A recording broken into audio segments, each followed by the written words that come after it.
everyone, Josh here with Texas, bringing guys and gals some more cat fantasy, and today we're going to be talking about should you summon or skip the new newbie recruit raid up banner, the green Shiro. Well, let's go ahead and talk about what she can do first, and then we're going to talk about why you should or should not go ahead and pull for her with your raid up currency. So now you will get your free summon every day. Obviously you want to do that, but should you invest even further than just a free single pull? Like I said, we're going to go over the units kit, talk about her. Is she good? Is she bad? Is she worthy? And some other added context that some of you may not even be aware of, which we will drop here in today's video. So this is going to be a very informative video. So lots of information. Definitely take notes if you need to. Stop, pause video, whatever you got to do, because we're going to be going over quite a bit of things. So let's go into details. We're going to pull the unit up here. This is the raid up. This is Shiro combat mode. Green Shiro, as I call her. She used to be called white. I don't know why they changed her name. Anyway. So she's a green patho. She's part of the Trinity faction. She's a robot cat. Like the bloodline don't really matter much. But let's go over the skill set. So let's first go over the passive. When all deployed combatants have the Trinity particle form, which is the faction she's a part of, increases this combatant's final damage dealt by 8%. That goes up to an additional, it goes up to 15%. Okay. With Trinity particle form, increases the combatant's final damage dealt by 12%, stacks up to 3 times. So that 15% will technically become 45%. So it is quite a significant boost in damage. Let's go over here to her skill 2. Deals 150% attack as damage to one enemy and inflicts 2 stacks of vulnerability on the target for 3 turns. Now, vulnerability can be stacked up to 10 times, and as long as you have a vulnerability applied, it'll keep resetting all the stacks to 3 turns. And that can go up to an additional 100% damage received on the enemy for having the maximum of 10 stacks. Very, very strong. Now that's at level 3 on the skill 2. On the skill 1 at level 3, it goes up to 125% attack as dire damage to one enemy. Dire damage increases damage dealt to targets with debuffs to 2.5 times. Now this used to be called destruction damage in the other version of the game. They've changed it to dire damage now. Not sure why, but sure. Ultimate, the special here, excuse me, deals up to 282% single target damage of dire damage. And obviously we already talked about how that does 2.5 times damage if it has a debuff.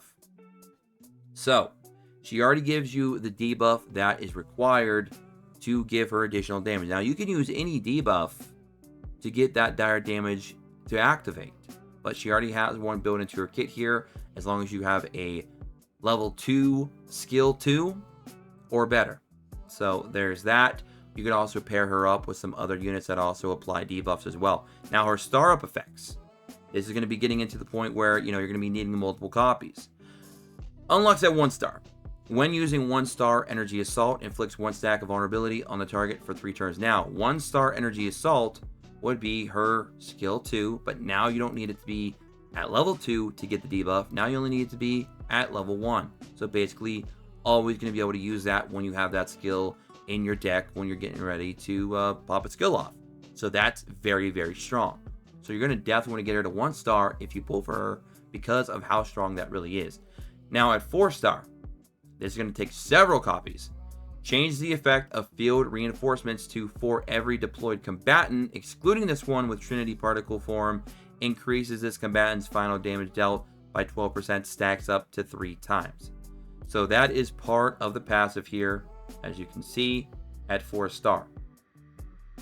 But we already kind of read over it, so it's kind of a spoiler, but there it is again. And then at 6 star, obviously, as we said, that goes from 12% to 15%. So between 4 and 6 star, in terms of actual skill ups, it's not all that impressive, but obviously you're still going to be getting stat increases for starting the hero up, and that'll also help with your assists and all that other stuff too if you do use her as an assist hero, and generally just giving you more CP, which is good because the speed meta in this game is dictated by CP. So her skill set is simply she's a strong single target damage dealer that can increase her damage quite a bit if you feed a lot of dupes into her with her passive. She's a really strong single target nuker. That's what she's advertised to be. That's what she is. However, and this is really the major reason why you will skip her and not summon for her. So there's the answer to the age-old question. Should you summon or skip? You will skip this unit. And that's not the only reason why either. So the big reason why, obviously, is because if you go to the regular banner, the regular summons, and you go into details, ladies and gentlemen, we already have 2 really strong green single target damage dealing nukers already in the game that you can also farm shards up for later on in other various game modes, and they're going to be easier to pull for because you can add them to your wish list when you do your fated summons. And those 2 units that are available in here are, number 1, Green Ashura, Forest Ranger. This will be one of the strongest single target nukers in the game for a long period of time. So she's already available, and you can even get her from your rerolls on your first SSR pull. So there you go. And then if we go back in again and we look at the other one, I believe he's in here. So I'm not seeing my boy Green Eid in here. Very interesting. Yeah, he's not in here. That is... okay, that's a bit different. Well, okay, so I stand corrected. There's only 1 green single target nuker in here and not 2. I don't know where the other one is. So I guess that is a change from global to the SEA version that I was not aware of. Okay, well, if we ever get Green Eid in the normal summons, he will be another option. But it doesn't matter because Green Ashura alone is a very viable option. And if you want to a lesser degree, there is a couple other options here with Danica. Danica is a blue hero, not green, but she also has the dire damage mechanic, and she also is able to ultimate pretty quickly, so it's going to make her very powerful in PvP, and she also gets her own attack increase on herself as well. So to a lesser degree, you also have Danica that can do quite a bit of single target damage, and then there is one other one with the right setup is actually one of the strongest single target nukers in the entire game as well, and that is blue Shiro. So you have green Shiro and a blue Shiro, and blue Shiro also has dire damage. Now blue Shiro takes a lot more setup to get her to go off, but if you get the right setup and the right team, she actually has one of the strongest single target ultimates that you will see because of the way that her passive works, her own buff ability, and her star-up effects. So she actually is also one of the strongest single target nukers in the game. But again, she's a unit that you're going to be able to get from your wishes. You're going to be able to pull from the normal banner and be able to eventually farm some shards for when you unlock more mid to late game modes. I believe after 11-16 of story. So you have other options there already readily available that you don't have to worry about, summoning a crap load in the raid up now, or possibly miss her, or have to try and wait to get her later on, or, what have you, or just go through a lot of obstacles to try and pull for the hero. You can get units like that already from the regular summons. That is the main point against Green Shiro. She's a strong single target nuker, but we already have those available. But that's not it. We still have more reason why not to go for her as well, because they had this nice little helpful thing down here called What's New. And it's like a little mini roadmap. It kind of tells us what's coming within like the next week or two. And Dorothy is coming in a week's time on 8/28. And Dorothy is a better overall rate up hero than combat mode Shiro. Red Dorothy is an amazing unit. And she's also bringing herself a new event as well called Training Trials. So there's that. But what can Dorothy do? Let's check out Dorothy. I'm waiting for Dorothy to load. Dorothy did not want to show up. She's camera shy. Give her some time. So Dorothy, Cageling Wish. She's a red Pathos hero. She is part of the Astra. And she's an Australian Mist. Whatever kind of cat that is. Let's go through her skill set real quick. When all deployed combatants have red pathos, increases this combatant's indirect damage dealt by 12% all the way up to 20%. And then she has Skeleton Curse. This is her skill 2. Now she is built all around Curse mechanic, and Curse is actually pretty strong when you get it going, especially mid to late game. Deals 120% attack as damage to all enemies and inflicts 1 stack of Curse on the target for 3 turns. Curse at the end of the turns deals damage equal to 20% of the target's max HP, capped at 120% of her attack. So even if it's capped, with the way you'd build her, you would have so much attack mid to end game that it's still going to be such a significant amount of damage when those curse go off.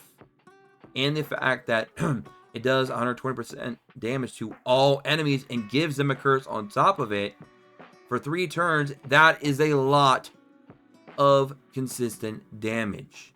That's just a skill 2. All right, skill 1. Excuse me.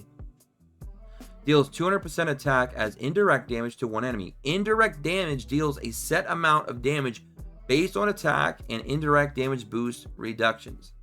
So again, she's going to be providing you with more additional damage on top of the raw damage she's already applying. And these are just her skills. We're not even talking about her ult yet. Here's her ultimate. Wraithbound Verdict. Deals up to 275% damage AoE and instantly triggers damage equal to 150% of the original damage for each curse on the targets. Additionally, reduces the duration of curse on the targets by 1 turn after dealing damage. Then it says down here, and ensures that the duration of curse cannot be shortened any further. What's strong about that is because this attack is so strong that they had to put kind of a nerf in there to kind of balance out her ultimate. But if you get her to 5-star, you remove that limiter, that limitation, that restriction, that nerf is now lifted. So now this ultimate becomes even more powerful. She's going to be spamming curses, spamming AoE damage, and spamming additional bonus damage constantly, while also being a part of the red team, which the red team has some pretty good buffers in there and support units that can make her even stronger. Star up effects. After using the Waltz of Rose, inflicts curse on the targets for 1 turn. Waltz of Rose is her skill 1. Now her skill 1 is also applying curse. After using the ultimate, regenerates 2 SP. You need 5 SP to make an ultimate. She does an ultimate and she's getting 2/5 of that back instantly. Crazy. At 6-star, after using the ultimate, instantly triggers additional damage equal to 40% of the original damage for each curse on the target, while you're already doing that to begin with the ultimate in the first place. Her damage stacking capabilities is absolutely insane, and if you pair her up with another unit that utilizes lots of dots, you have a very strong dot team. And by the way, the red dot team is a meta team that will come later on in the game, probably around mid to end game. You're going to start seeing some red dot teams popping up, especially in Arena, and they will be quite nasty. So keep that in mind, and they're also a very powerful PvE team. So, Dorothy, overall, just a better, superior unit to the current rate up unit. So, if you are a free-to-play or casual spender, I would urge you to go ahead and save, because Dorothy would just be a better pick, in my personal opinion. Plus, there's units already available in the game that you're going to be getting easier than the green Shiro, and kind of does her job already. So, that's it for me. Should you summon or skip? Obviously, this is a skip. So, I hope you guys all enjoy. Hopefully, this was very helpful. Until next time, don't forget to like, subscribe, take notifications, join us in the Discord in the description below as always. And of course, follow us on X at XSmedia. And I'll catch you guys and gals in the next one. Until then, peace.